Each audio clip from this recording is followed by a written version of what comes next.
begin recording tonight's meditation and talk, which will follow. But first, I just want to welcome everybody. It's good to see some new faces, and it's wonderful to have friends sharing this wonderful space. And so my hope is that each of you feel like this is a place where you can just come and hang out before meditation starts. Just sit in a chair, sit in the shade. After meditation is over, there's no need to rush home. We had people here till about 10 o'clock last week, and that was kind of fun, just chatting. And some of it was with me, but some of it was just people talking to each other. And so this is this is great. I love it. There's a little fire ring outside, and there's some wood. So if people want to start a fire, I have fire starters. And let me know if you want to just hang out and have a fire too. So, and it doesn't have to be with me. It can just be with each other. So, nothing weird there. So welcome everybody. And I'd like to begin with just a little purification ritual that we do, and I'll use this new big bell, which I'm learning how to sound, learning how to invite it to sing, as Thich Nhat Hanh likes to say. So one of the things that's helpful is when you come into a place like this, you've come to meditate, maybe you've learned how to meditate, some of the things about meditation practice, so you kind of know what that's all about. But a lot of times you come to a place like this and you're still kind of carrying around some of the baggage from the day. You come in and maybe you were in a hurry to get here, and maybe you had to get some, dinner for the kids and get the laundry going, and, just all these normal tasks that we all do. And so then there's kind of this feeling of hurriedness, and so sometimes we're bringing a little stress or a little anxiety in here with us, or maybe we had a disagreement with somebody at work before we left, and so we're sort of carrying that. And a great, big, important, and wonderful part of mindfulness practice is that when we become aware of those things within us, and then we bring to them a sense of non-judgmental awareness. So we're not saying, I shouldn't be thinking this way, or I'm a jerk for being mad at so-and-so, or, a lot of the stuff we think about ourselves is very judgmental. When we come to this, and we just, what am I carrying with me? Is there anger? Is there negativity? Is there worry? Is there agitation? If there is, welcome to being a human being. But the wonderful thing is, by noticing that, you can intentionally put those things down temporarily in a healthy way. It's kind of like, it's almost like a quarantine environment. You can put those things down here, and you can just practice this wonderful practice, restore your soul, heal yourself from within, feel peaceful. And then you can pick those things back up, kind of metaphorically, when you walk out of here tonight, but they'll be different because you'll be different. You won't be looking at them with the same negativity or worry or hostility or any of those things. You'll be looking at them from the eyes of a person who is now practicing meditation and mindfulness. And so things will appear differently. So it's just a wonderful thing to be aware of this and to start to practice with it. So what we can do is, I'll invite everybody to just close your eyes momentarily and just think about, is there anything that I'm carrying right now that might get in the way of a peaceful meditation? Or is there anything I'm thinking about kind of over and over, maybe obsessively, that makes me feel anxious or worried? And if there is, you just notice that in a very loving, compassionate way. Oh, there's that stuff. And so for now, we'll just set that down. Very lovingly, very gently, we'll set it down. Not reject it or kick it away, just set it down. And then we'll cultivate some very positive states of consciousness. The name of this is the 4 Brahma Viharas. There are 4 high states of human consciousness. The first one I'll just invite you to feel this with me. The first one is compassion. It's called karuna in Pali. Compassion. We can look at the suffering that we've all experienced in our own lives, and because we've had those experiences, we can also we can touch the suffering that other people experience. You know, even if we don't know them or know all the circumstances, we know what suffering feels like, and we know that we really want to escape suffering.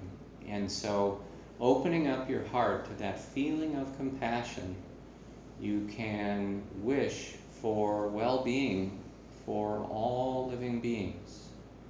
And may all beings be free from suffering and from the causes of suffering. And when you say that, just sort of sub-vocally, you can let my words speak for you. There's a real beautiful feeling in that. Just, yes, may all beings be free from suffering and its causes. And then the second one is metta, loving kindness. May all beings be surrounded by love and kindness. So again, that's just a very warm, wonderful feeling in your heart or in your chest, in your being. May all beings be surrounded by love and kindness. And may all beings be joyful and happy. And there's a type of happiness, it's called mudita. It is appreciative joy. It is possible for us to begin to experience the joy of other people as our own joy. So think about how that multiplies your potential for joyfulness. If you could see the person who won the lottery and actually feel joy for that person, you're feeling joy in your own life. Or just maybe a coworker had a promotion, and the feeling of joy that you can get from contemplating that. So may all beings be joyful and happy. And then finally, may all beings be equanimous, which means peaceful and free and balanced in the mind, balanced in the body, lacking nothing, craving nothing, just free, real freedom. So with those things in mind, I'll sound the bell.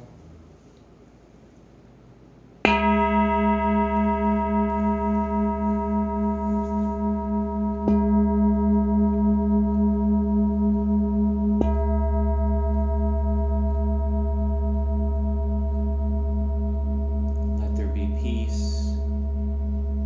Let there be peace. Namaskar, everybody. Welcome. Welcome, welcome. So that's just our purification that we go through. Not a moralistic purification, nothing to do with sin or anything like that. Just to do with practical stuff. The junk we carry, we'd rather not carry it. Put it down. Practice something wholesome. Pick it up a little later. Feel completely different about it. Feel better. Feel cleansed. So, well, we will begin, and for those of you that are new, we will do a guided meditation. And so you don't need to know how to do anything in advance. I'll let you know everything you need to do, guide you through it. So the first thing you probably want to do is just think about how you'd like to be for the duration of the meditation. So some folks, like Don, he likes to lay on the floor. There are, in the closet, right back there are lots of blankets, there are lots of yoga mats, there are cushions.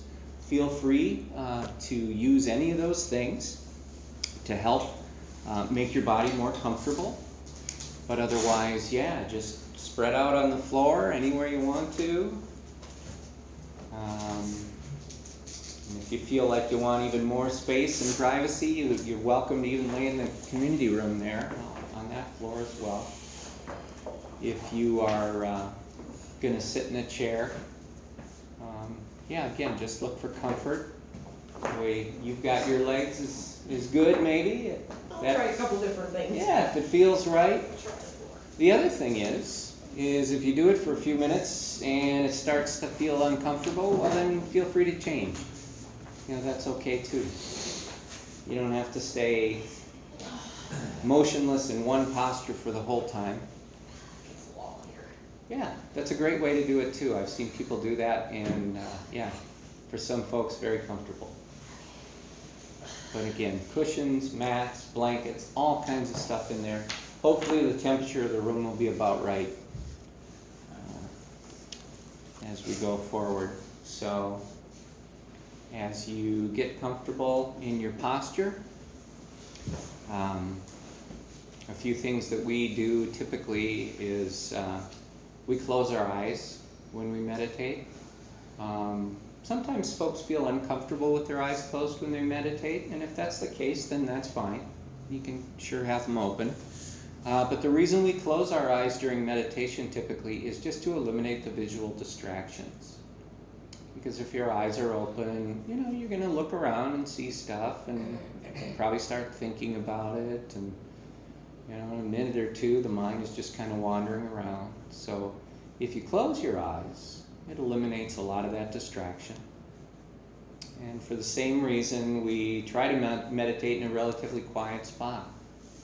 And this space is quite nice and quiet. We do get a little noise from the road outside, but that's good. It's good to work with that. Getting your body into a position where you're not feeling obvious conflict or pain right now. It's helpful to check in with the balance of the body. Make sure that both sides are doing about the same thing so that you don't have all your weight on one sit bone as opposed to the other, or one leg supporting more body weight. If you can balance that out, that'll be helpful. Then you can place your hands either at your sides or on your knees, in your lap. Again, just going for comfort. And a reminder again, if you feel uncomfortable while we're meditating, feel free to move. If you need to get up, feel free to do that. It's okay. It's okay. So from here, I am going to sound the meditation bell. I'll ask you to follow the bell, and then I'll begin to guide us through the practice.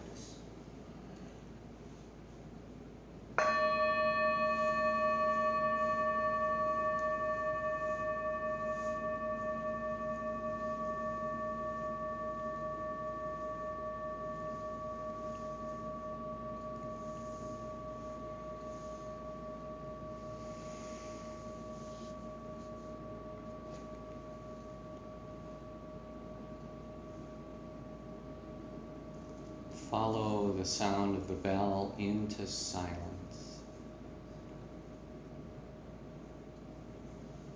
And let the silence be a natural invitation to turn your senses inward.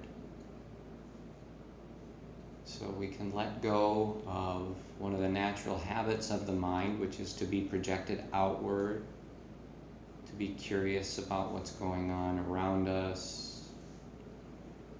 Instead of that, just turn the senses inward and focus on the feeling of being present in your own body. It's just a feeling of sitting here, a feeling of being here. Become present in your own body and be aware of that presence. And this is a very stabilizing, very soothing and calming practice, just this.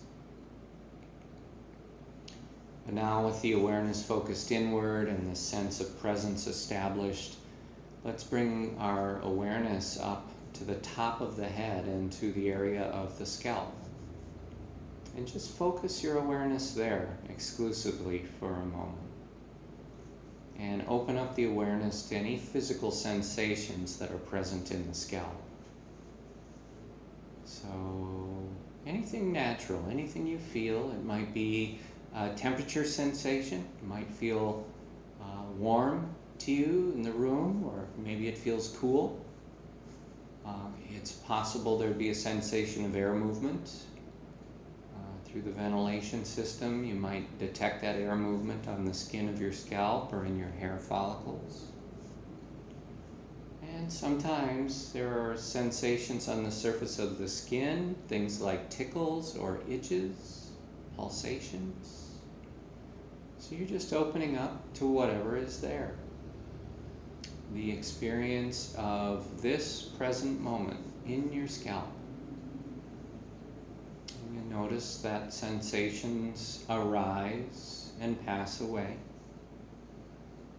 and arise and pass away. If you notice any sensations like tension in the area of the scalp, muscular tension, just allow that tension to leave the body. Notice it and release it. Very simple. Sometimes we use the phrase know and let go. Awareness of tension, just release. And then continue to observe the sensations. Nothing more you need to do. And now from the scalp, let's begin to move the awareness downward into the forehead. See if you can feel that movement of awareness. Moving down into the forehead, moving further, spreading into the temples, moving downward from the forehead through the eyebrows and into the eyes. And now once again, in these parts of the body, just open up your awareness to physical sensation. Anything you feel, the temperature sensations or the air movement or the sensations on the surface of the skin. Another thing is sometimes when these sensations come up and we're looking at them, we have a tendency to want to name them subvocally or classify them or say this is a good thing or this is not a good thing. But we can let go of the habit of the mind, which is to want to name and classify and judge, and instead just know the sensations as they are, with nothing else added. Just awareness of sensation. And then this opens us up to the awareness of any tension anywhere in the forehead. Maybe your brow is furrowed, or sometimes the eyebrows are raised a little bit, or there can be tightness in the temples, or sometimes the eyes are squinted. We find we squint the eyes to keep them closed. But in any of these areas, we can just release that tension. It is not needed at this time. So we just let it go. Let it go. Sometimes I use the image of if you found a butterfly, maybe it was trapped inside your home, somehow it got in the porch or something. If you saw that butterfly sitting on the windowsill, with a real heart of compassion and love, you might walk up and cup that butterfly in your hands and just carry it outside and release it into the garden or into the trees. And when you did that, it would just be an unconditional letting go, followed by love and compassion and well wishes for the butterfly. So discovering tension in your own body, just allow it to leave the body, give it permission, and treat it with that same butterfly compassion. Just let go. And then continue to observe the sensations. We're still there in the forehead, temples, eyebrows, and eyes. And then from the temples, you can guide the awareness downward into your ears. Feel the sensations in the ears and let any tension go there. We find that the ears, in fact, do hold tension, so we can let it go. And every place we move through the body, observing our sensations, this has a stabilizing quality to it. It helps us to do what the practice calls calm abiding. And so now from the ears we'll move forward, move the awareness, feel it moving through the cheekbones, and continue forward into the face. As I name these areas, I'll move maybe a little faster now, but just keep following that process of objectively observing the sensations as they come and go, noticing and releasing tension. And all of this is returning you to your natural state of peaceful, calm abiding. From the eyes, let the awareness move down through the nose. Let it pass down through the lips and the mouth and chin, observing and releasing, remaining aware. And then we'll start to look for tension in these areas. Check the jaws for tension. Often the teeth are clenched. Often the lips are pursed. Or there are other muscles in the face holding tension, so we just release that. We don't need to ask any questions about it. We just allow it to leave the body. And then from the chin, we'll start to allow awareness to move downward into the neck. And again, try to feel that flow of awareness. It is really discernible. You can feel the awareness moving into the throat, and then to the sides of the neck, the muscles on the sides of the neck, and then to the back. And then from here we can let the awareness spread through the shoulders, outward, observing those sensations. And often in the shoulders we'll encounter some new sensations perhaps of contact. If your shoulders are up against a chair or a wall or a cushion, you might notice that feeling of contact.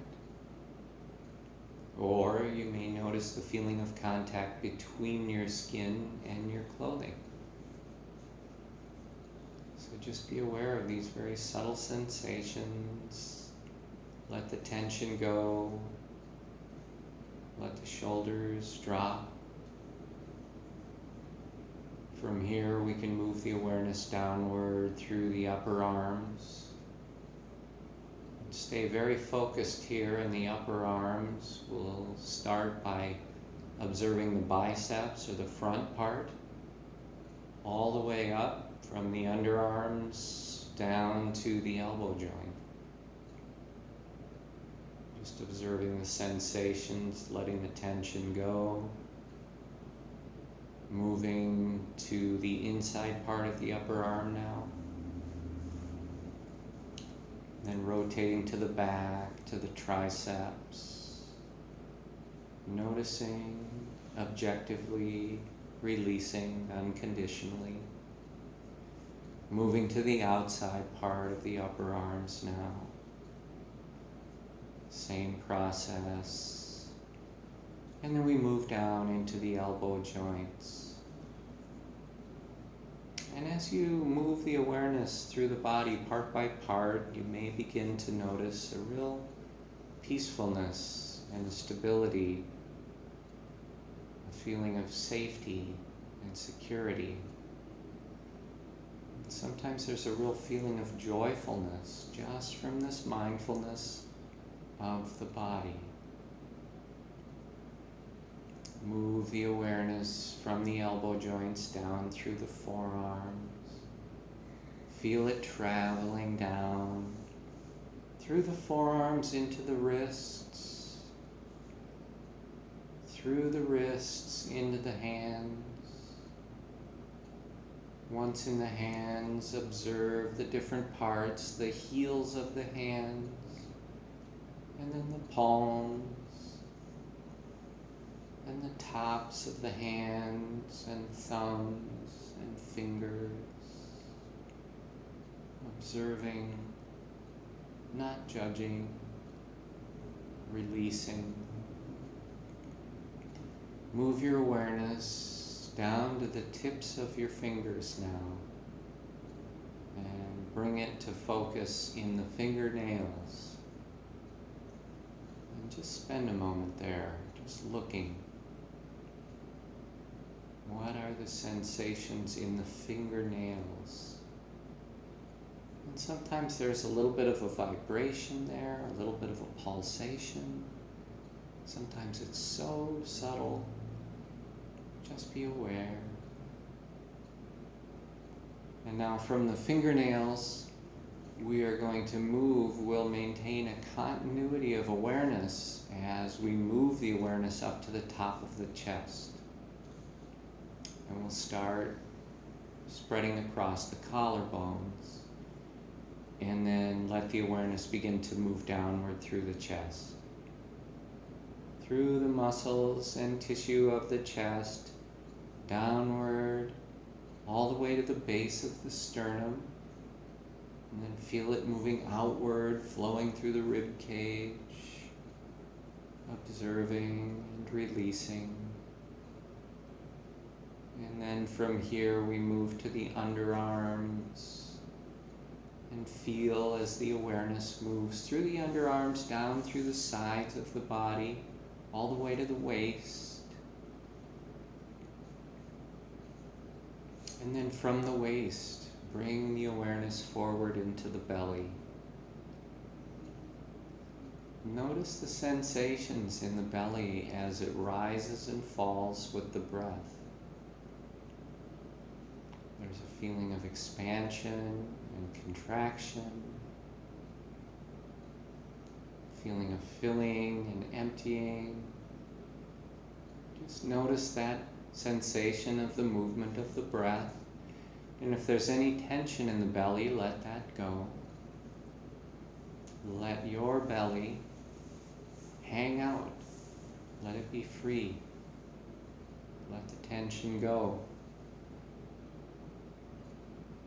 And then from the belly, we're going to move, and once again, we'll maintain the continuity of awareness as we move around to the top of the back.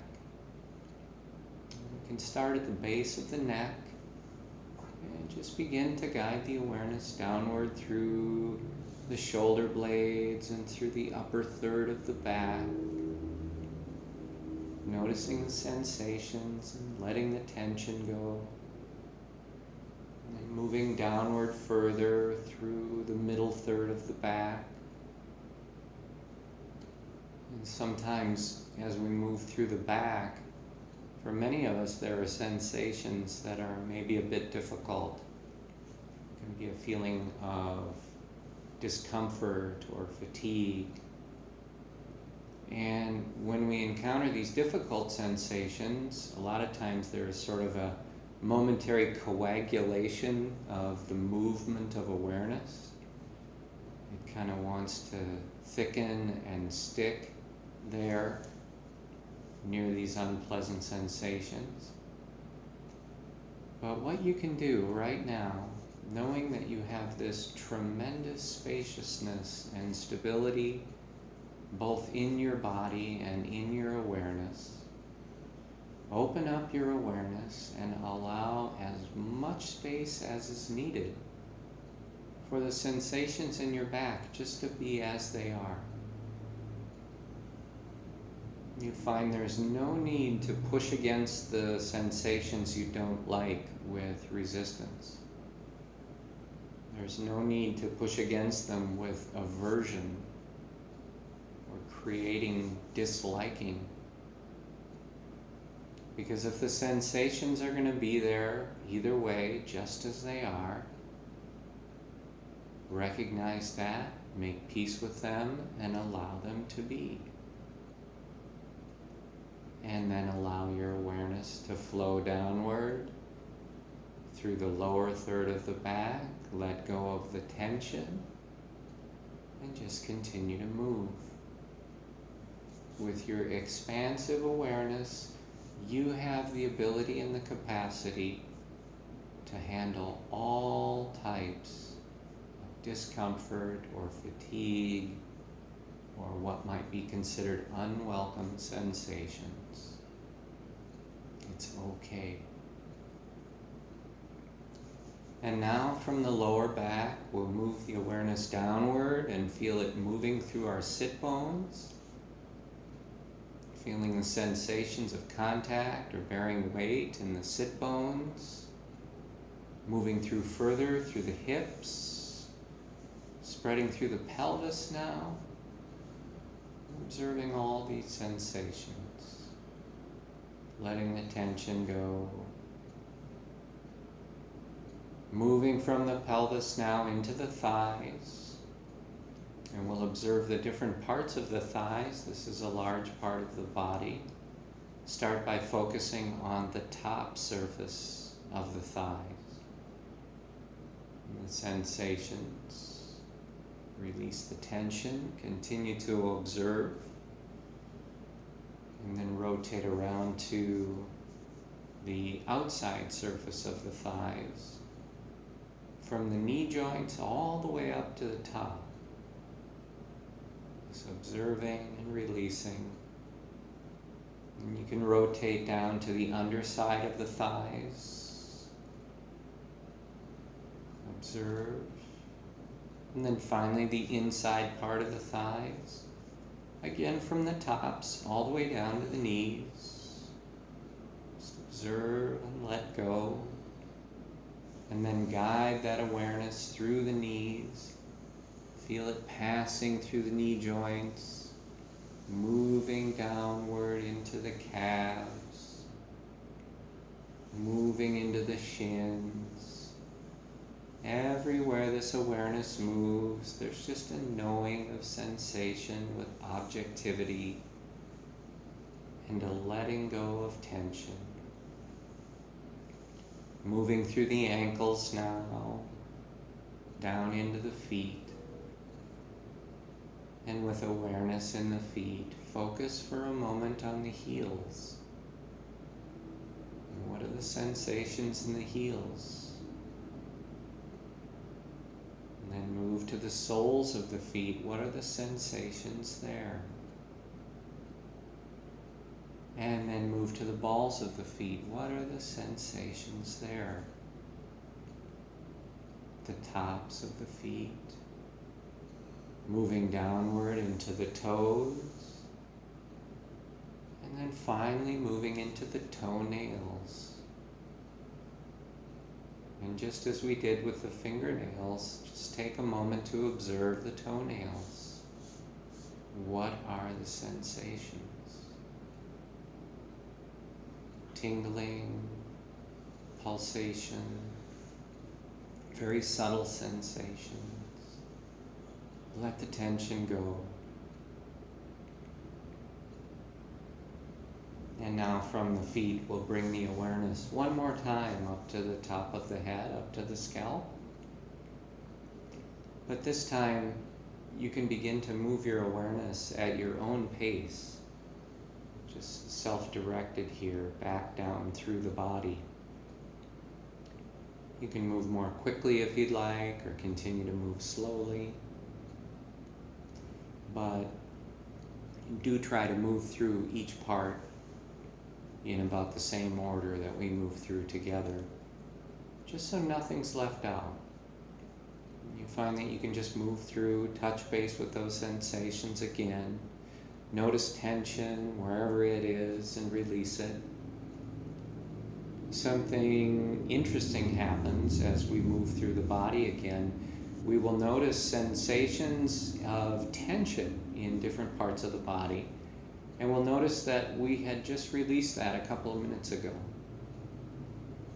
And now the tension has reappeared in the neck or the jaws or the shoulders or the belly or wherever. And what happens is we are creatures of habit. And as we go about our daily experiences, we have things happen that make us mad. They worry us. They make us fearful. Different experiences, they last for a few moments, when these things come up, we tense up the body in response as a way of protecting ourselves. So we hold that tension, and then after the difficult situations pass away, after the mind has moved on to something new, often on to something positive, the tension remains in the body. And it echoes over and over the difficult emotions that caused it in the first place. And this often occurs completely unconsciously, at the unconscious level of the mind. So there's sort of this latent energy of dis-ease or uneasiness or worry in the body and in the mind. And some of this we notice, and we kind of wonder, what was it that I was worried about? I know I'm worried, but what was it? Well, noticing these places where tension arises again and again and releasing it again and again, it helps to break that habit energy of the body and the mind. And we begin to really liberate ourselves from this tension that echoes difficult, sometimes afflictive emotions. So now, once you've had a chance to move your awareness through the body and touch base with the sensations and tension, let's all bring our awareness up to the base of the nose.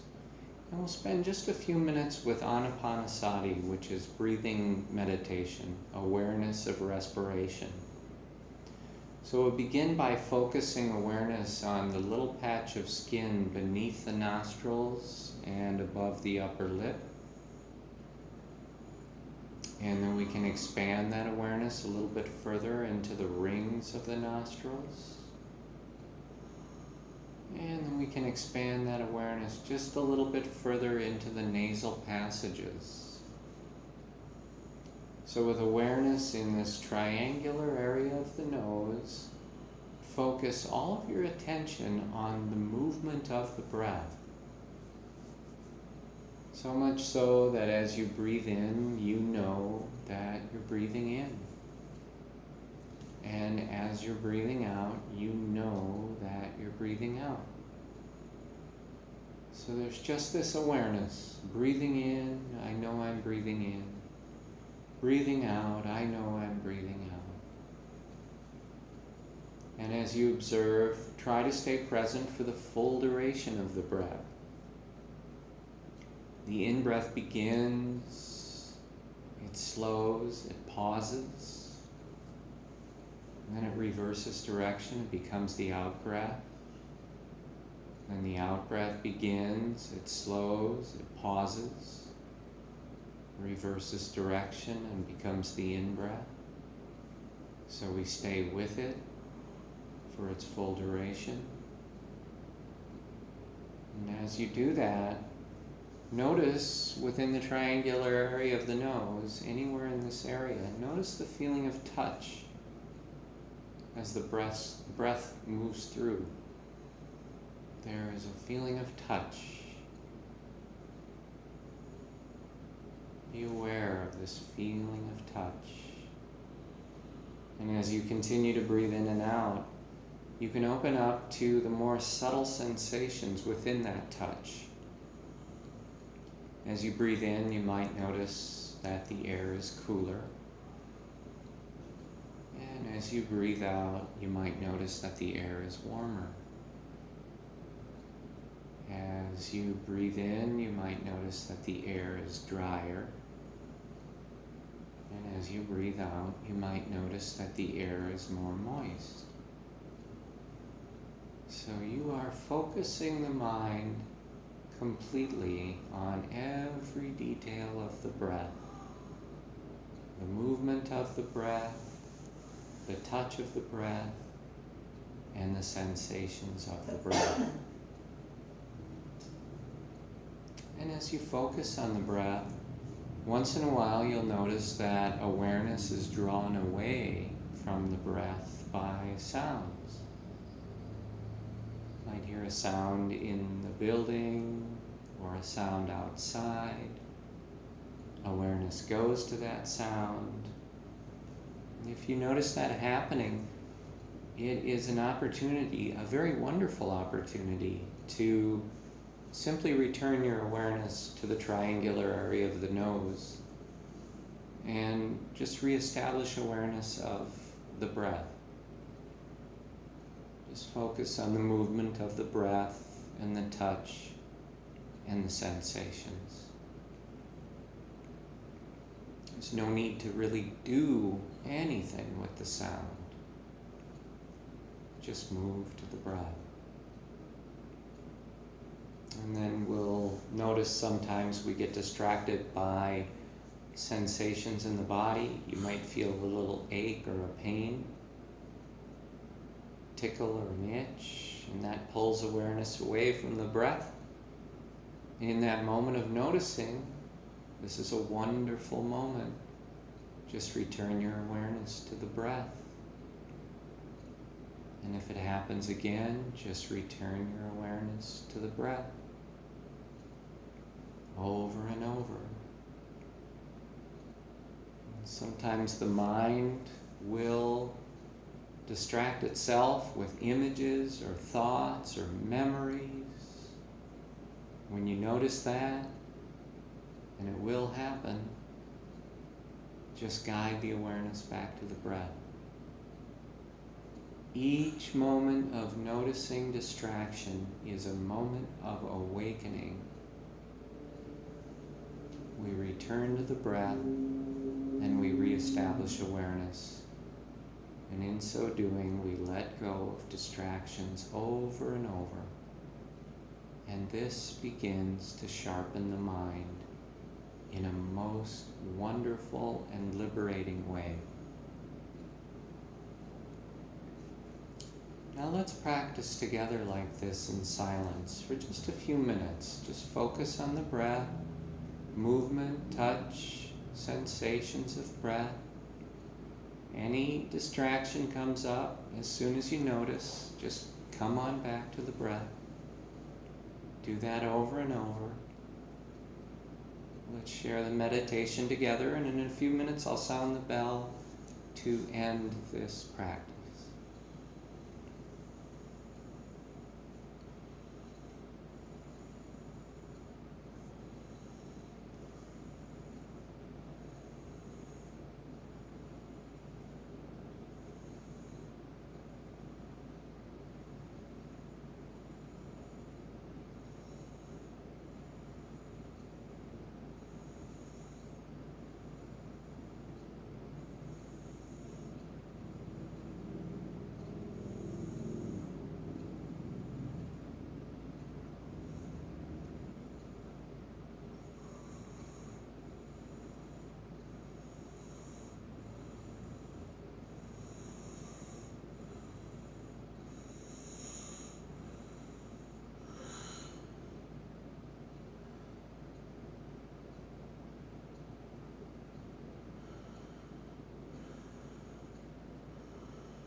Take your time. No hurry. Come on back to the room. If you feel like standing up, you can stand up. You can walk around a little bit. You can stretch. Whatever you'd like to do. If you need to use the restroom, perfect time. Or get a drink of water. So, this is an important transition because you're going from that state of deep meditation and now you're coming back to what we might refer to as more of a normal consciousness. And so we're doing it with the gentleness and the compassion that we've been cultivating because there's no need to sort of be abrupt and kind of rough with ourselves. So this is part of the practice too, is just to continue with this wonderful compassion for ourselves. And when we do that, it puts us in a position where we can have greater compassion for others. So that's a wonderful thing.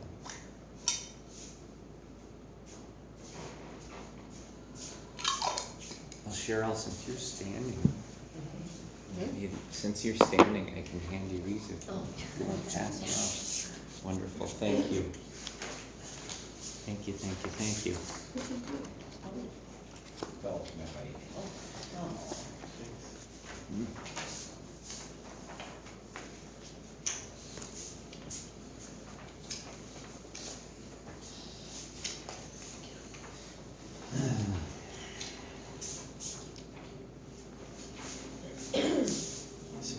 This week we're going to start talking about something called the 10 perfections, which is it's really fun. It's a fun teaching. Thank you, Cheryl. Appreciate it. It's a fun teaching. It is optimistic. It is cheerful. Last week when I was talking about it, I said that in the Dhamma teachings, which is what we're working with here, from these old suttas, 2,600 years old, there's an idea that there's this real us, who's kind of the center of our being, who's kind of who we really are. And I think at times we've all had a taste of it. We feel like that's me, that authentic being that isn't overthinking everything or isn't bringing a lot of baggage into it from, tough stuff that happened. But there are those moments where we just spontaneously seem to be the real us, and we feel it, and it feels authentic. And then I contrasted a little with, in some spiritual teachings, there's talk of like original sin, that everybody kind of starts off in the hole, and then you need to sort of dig your way out of that. But in these teachings, and I'm not knocking that in any way, I'm not mocking it or saying it's just saying that's one particular philosophy. But there's another one that says, you were born with this perfection of spirit, of consciousness, of mind, of being, and that over time stuff happens, you get ideas, you convince yourself of different things, you're taught different things, experiences lead you down different roads, and so over time this authentic, real, original self starts to get covered up by hang-ups and worries and little personality traits that are maybe not so helpful, right? And we all have that. We all know kind of what that feels like. And probably everybody kind of has an idea what I'm talking about because you've had that authentic connection from time to time. So that's a little bit about, the 10 perfections, is that these aren't like, okay, start working, and if you really practice hard, you can figure out how to cultivate dana parami and then sila parami, and pretty soon you get to the end of the list of 10, and you'll be a somewhat functional person. Not at all. What this teaching is saying is that these things, these 10, are all part of who you are right now. And if you become aware that they're there, and you just sort of gently open up your awareness and look for them, you'll start to see them over and over and over. And in any given moment, probably many of these are present.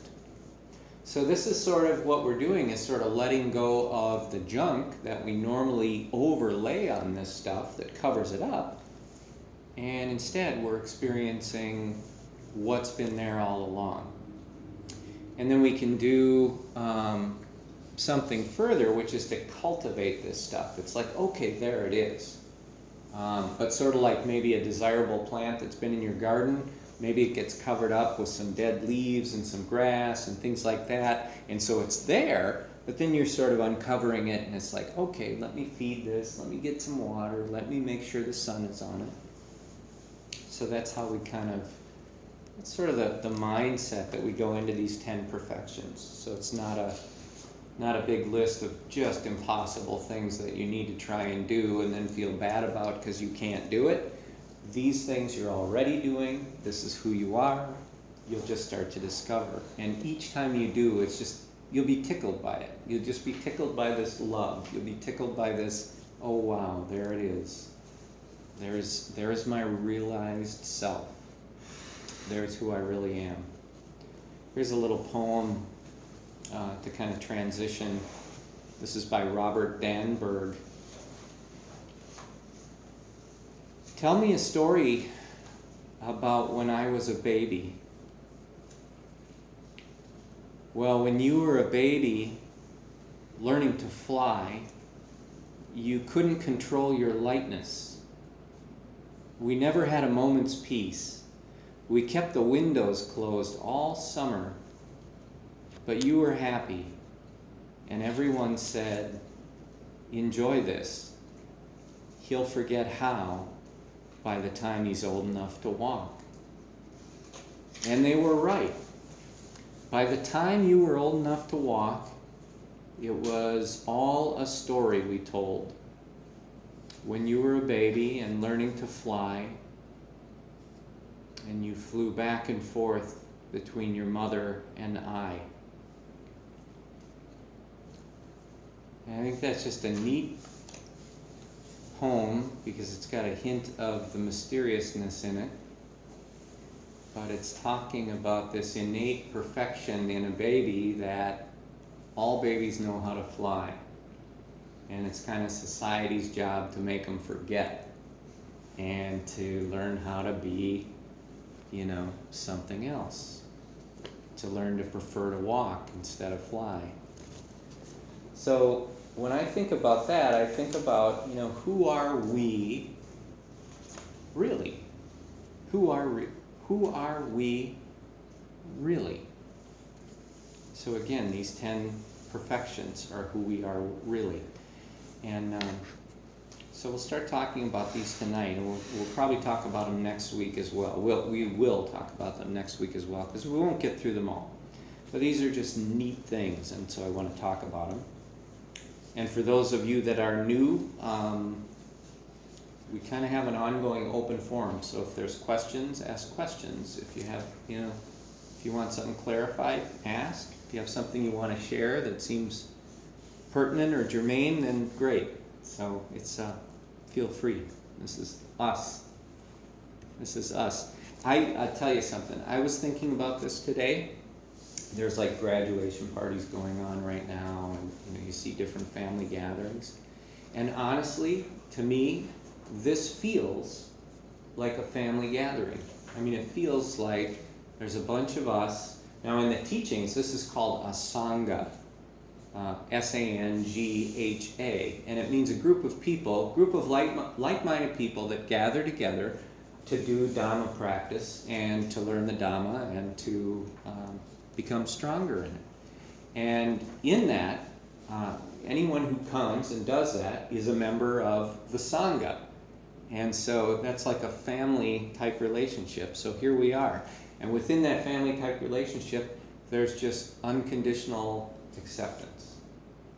And there is unbearable compassion, because we all know the different feelings of suffering that we experience. And so there's just all this love. But now, kind of flip side to the when we forgot how to fly and we sort of forgot who our true self is, on a very practical, everyday basis, each one of us experience, and I'm reading from the text now, each one of us experience the arising of various mental factors. And there's a Pali term for that, satasika in Pali. But these mental factors are things that hinder our ability to practice meditation. So they get in the way of the meditation practice. And more generally, they cloud our ability to see things without the delusive attachments that make it difficult to experience equanimity and peaceful abiding in the present moment. So that's kind of a mouthful, but as we talk about it, this will make sense. The suttas specifically describe 5 hindrances.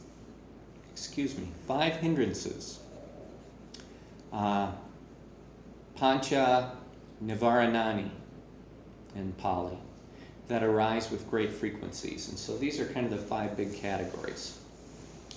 First, kamachanda, which is sensory desire, greed, or craving.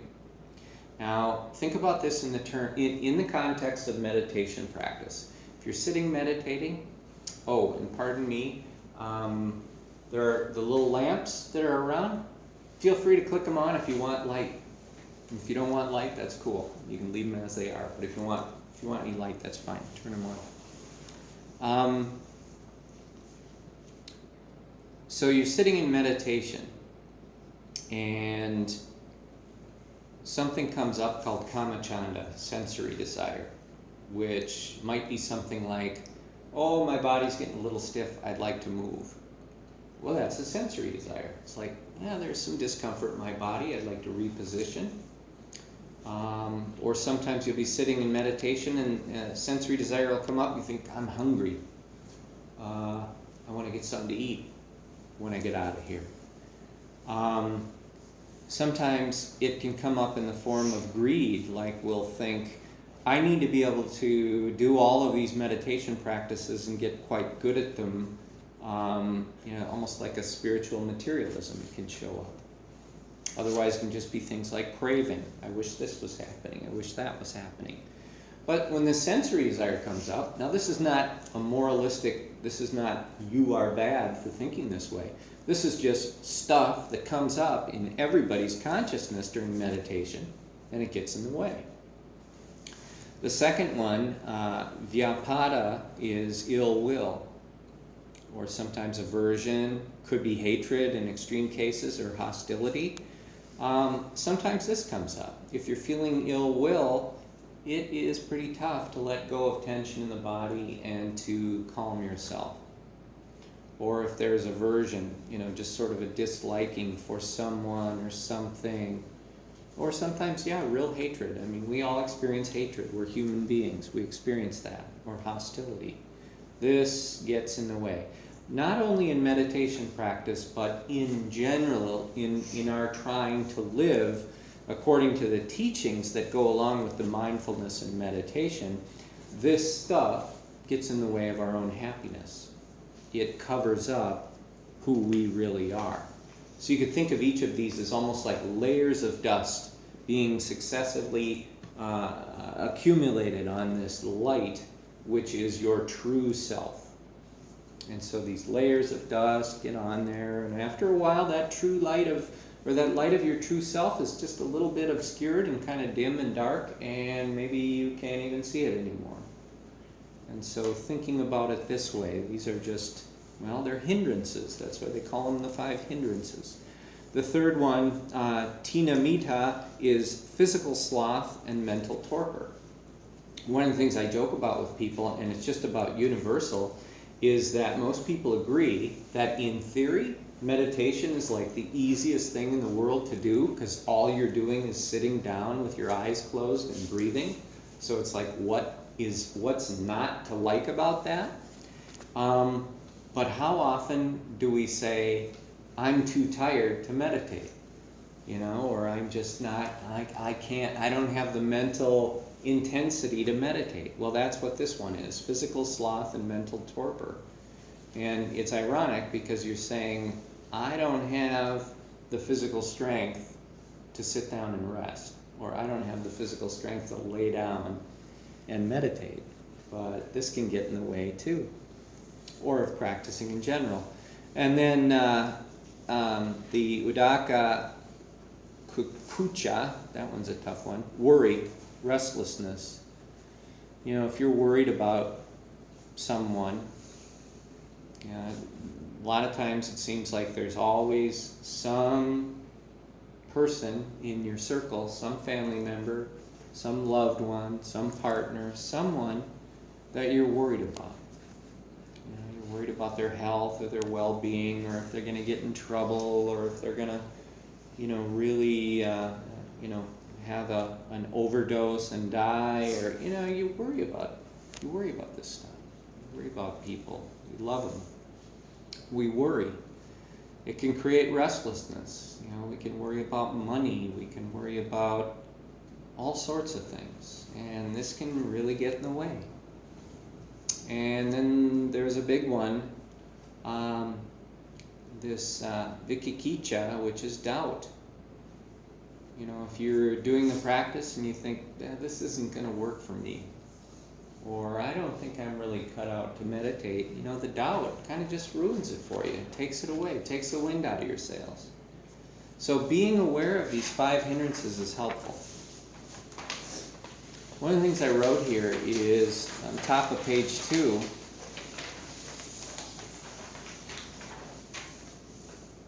everything is here to wake you up. Everything is here to wake you up. I talk about Buddhism, I talk about the teachings of the Buddha.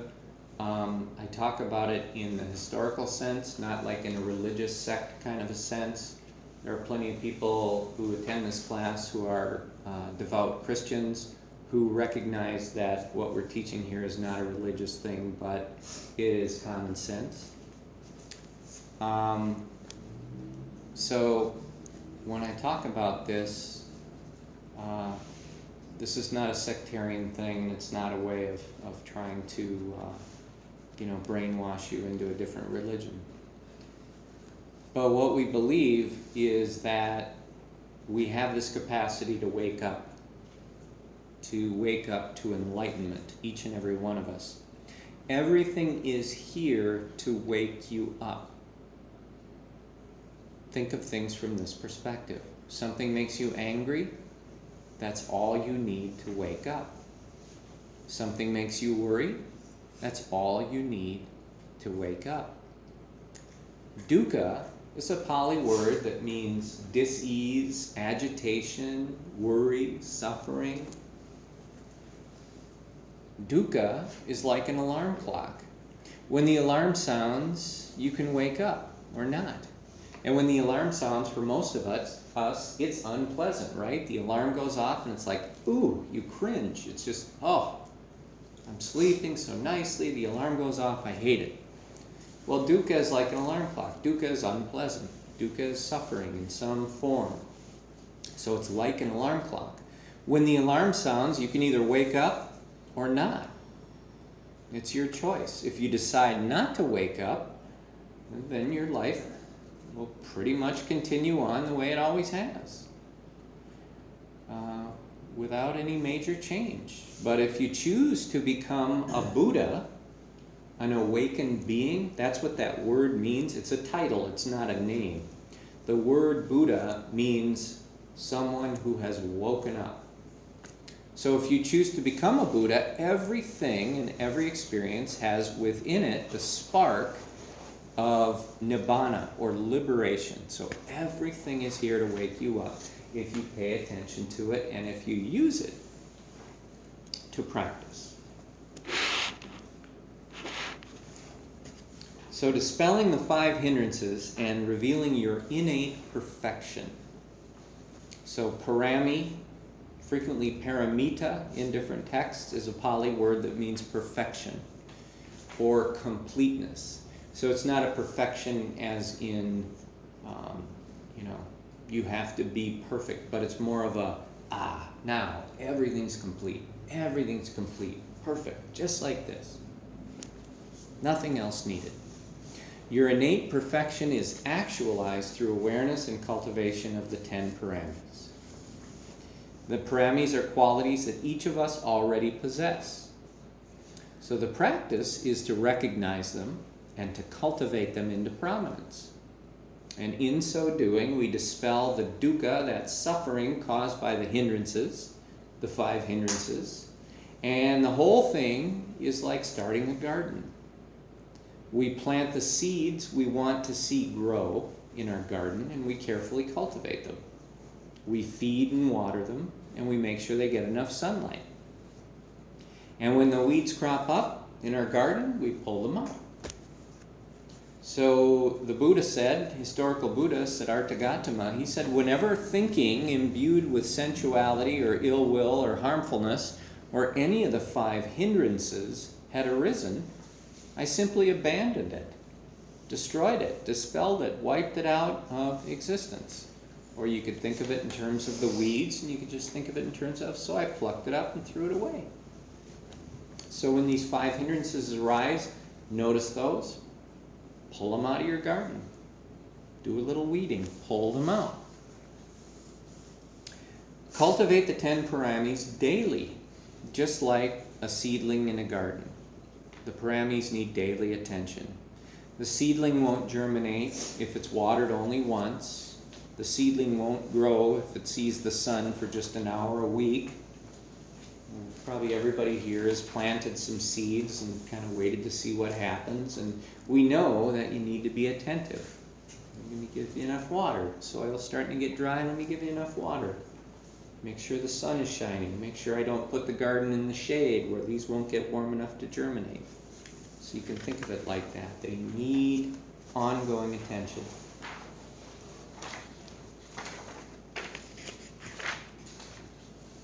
Another quote from the historical Buddha, Siddhartha Gautama, he says, and this quote was last week. I shared this last week, but this one's really powerful and important. So I wanted to share it again, knowing that we'd have new folks here tonight, so I included it. He said, whatever a person keeps pursuing with their thinking and pondering, that becomes the inclination of his or her awareness. So if a person keeps pursuing thinking that is full of renunciation, abandoning thinking imbued with sensuality, the hindrances now. So if you are renouncing the hindrances, his or her mind is bent by that thinking and imbued with renunciation. If a person keeps pursuing thinking imbued with non-ill will, so in other words, maybe goodwill or kindness, abandoning thinking imbued with ill will, his or her mind is bent by that thinking imbued with non-ill will. And if a person keeps pursuing thinking imbued with harmlessness, abandoning thinking imbued with harmfulness, his or her mind is bent by that thinking imbued with harmlessness. So really what he's saying is what you repeatedly think about starts to become the experience of your existence, what you repeatedly think about. Now, sometimes the narratives that we repeatedly think about are kind of destructive. How many of us have had the I'm not good enough narrative that we've just sort of played over and over? I don't deserve to be loved or treated well, or maybe I'm just not smart enough for this to happen or that to happen. A lot of times we just repeat those stories, those negative, harmful narratives over and over.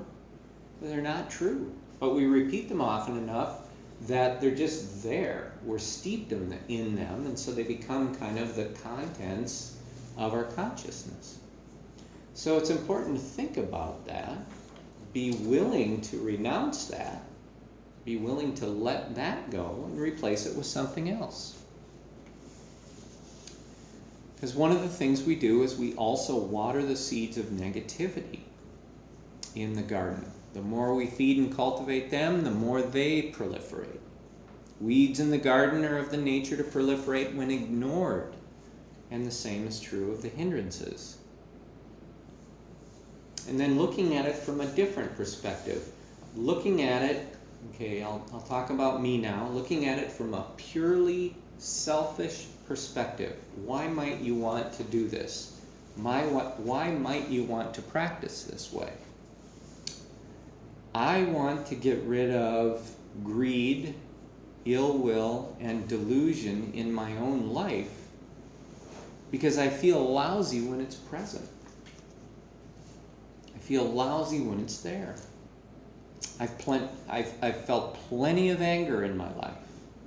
And what I know is that even if my anger towards someone else is completely justified and righteous indignation, I still feel terrible when it's present in my life. And that's that dukkha. There's that dukkha again. I still feel lousy. Doesn't matter if it's even justifiable. I still feel crummy when I have that anger and hatred in my life. So from a purely self-focused, self-centered, selfish perspective, letting go of greed, ill will, and delusion makes us feel better. So it's just like one of the nicest things you can give to yourself is this gift of renunciation, letting go. So now we'll start to get into these 10 paramis. And tonight we'll just talk about 2 of them, because each one of them deserves some attention. So next week we'll continue on. We have a few minutes left here. We'll be done at 8:30. But the 10 paramis, the 10 perfections. The first one is very interesting. It's the perfection of giving. Now again, just a reminder, this is something that each and every one of us already have. This is like one of the facets. If you consider your true being like a gem or a jewel, then each one of these 10 perfections is like a facet on this gem or on this jewel, like the way they carve a diamond. So there's these different facets. So each one of these is like that, and then they become the whole thing. And the neat thing about the way these facets are is, of course, they reflect all of each other in them, and it almost becomes like an infinite cycle when they're held to the light. So the first one is dana parami, and that is the perfection of giving. Perfection of giving. And so what does that mean? For a lot of us, we think perfection of giving, it must mean like giving money or giving donations or giving stuff. And we're kind of used to thinking about that in sort of a materialistic sense. Now, it can mean things like donating money or giving money to somebody who's holding a sign on the street and asking for money, or it could mean giving clothes or giving food to the food bank, things like that. Those are all wonderful things. But it also includes the giving of oneself, and that's maybe the most important and the most powerful, because you can have money or not have money. What's really most precious is your life and your time. So if you can give of yourself, and that doesn't just mean like volunteering your time or something, that's a great way to do it, but I like to think of it in terms of just our day-to-day interactions with people. Because so often we are greedy with our awareness and our time. And so somebody comes up and they're talking to us, and we're kind of halfway listening to them, and we're sort of just thinking about, okay, I got to get out of this conversation so I can go do the important stuff. I need to get out of here. And it's not a meanness. This is just the way we think. A lot of times, like, oh, I got so much to do, so yeah, go ahead and tell me. Or we'll listen to what they say and then we're kind of waiting for our turn so we can talk. Now I heard what you said, now it's my turn, I'll tell you what I think. This giving of oneself, to me, this is, let me share the most precious thing I've got with you, which is my awareness and my presence. So when you talk to me, I really want to just be there and hear you. I want to listen to what you say. And I want to listen deeply enough that I can hear what is left unsaid. And I really want to be open like that. So you can think of that as sort of the goal, one of the goals of this dana parami. So certainly donate, certainly give goods or give food to the food bank or clothing to the thrift store, all these wonderful things. Volunteer your time. But on a more ground level, rubber hits the road level, just try being generous with your interactions. Really be present. Really listen. Really hear. And then when you answer, really answer. Just try that one thing. Incredibly transformative, very powerful, and very beautiful. So dana, the perfection of giving. Dana means giving, generosity, the giving of oneself. It has the characteristics of selflessness, compassion, and goodwill. Dana dispels, now with each of these 10 paramis, each one of them dispels specific hindrances. So we have those 5 hindrances, which is kind of the stuff that clouds up our experience of who we really are. Each of these paramis dispels one or more of the hindrances. So dana dispels the hindrances of sensory desire, which can also be called greed, craving, and attachment, and then also ill will. Because giving takes away that desire for, I need something. It's just, I'm giving. Giving and generosity can be practiced, and I talked about this, but practiced through donations of money or food or clothing. Giving can also be practiced by being generous with your being, with your presence, with your awareness. And this is actually more valuable than money. Really listening to someone, being fully present with another, whether speaking, touching, working, or simply being together. These are all ways in which we can achieve the perfection of giving. And then the second one, sila parami, which is the perfection of virtue. Virtue. Sila means virtue, morality, proper conduct. Sila, virtue, is perfected by giving. So you can think that, when you give something out of kindness and generosity, that this is really shaping your own virtue. This is shaping virtue. And virtue is perfected by giving. And giving is, in turn, purified by virtue. So you can think about it that way. Virtue has the characteristics of right intention, action, and speech. And sila, virtue, dispels the hindrances of ill will and worry. Sila is often observed through the practice of the 5 precepts, which is something we've talked about a lot in this class over the course of time. So I just listed them very briefly, kind of for you to read and interpret. But the 5 precepts typically come down to not killing or harming living beings. I spent about a half an hour escorting flies out of the house today. Big flies. I swear they make it easy for you to catch them when they know you're not going to hurt them. I swear they know. But I got rid of a bunch of big ones. So not killing or harming living beings, not stealing or taking that which is not freely given. We all kind of know about what not stealing means, but I like the not taking that which is not freely given.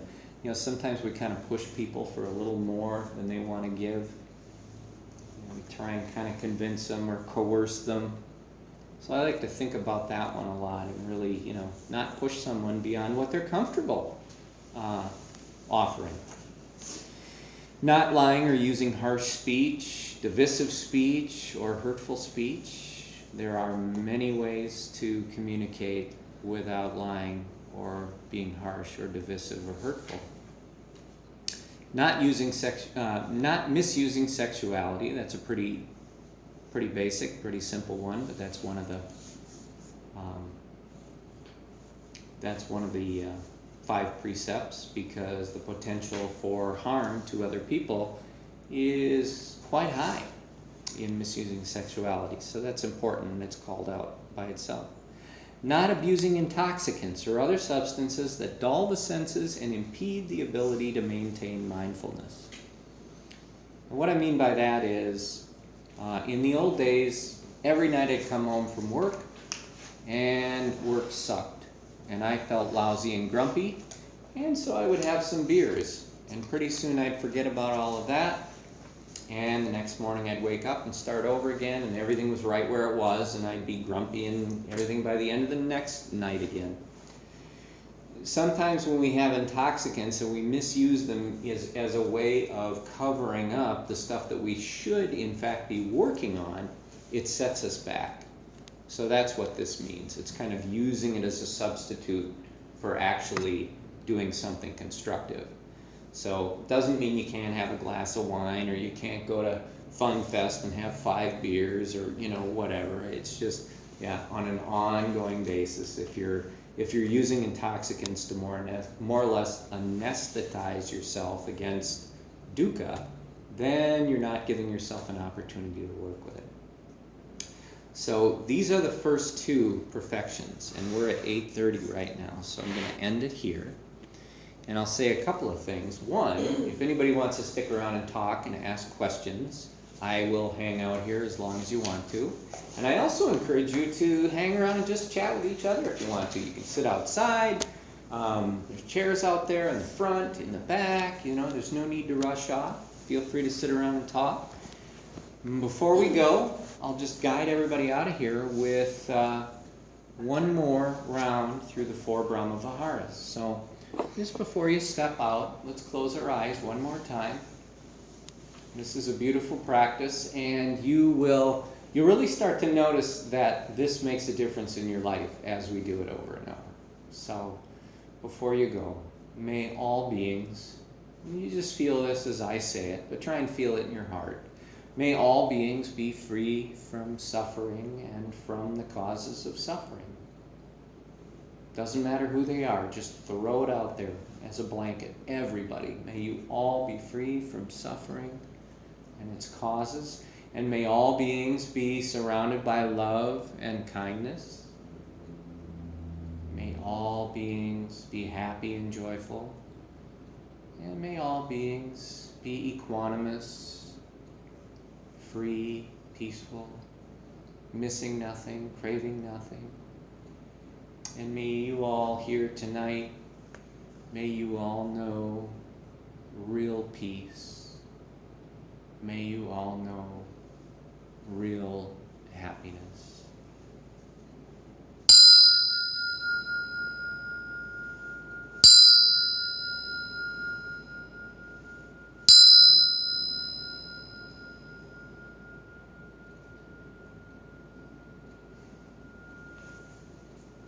Namaskar, everybody. Thank you so much for coming. If you have questions,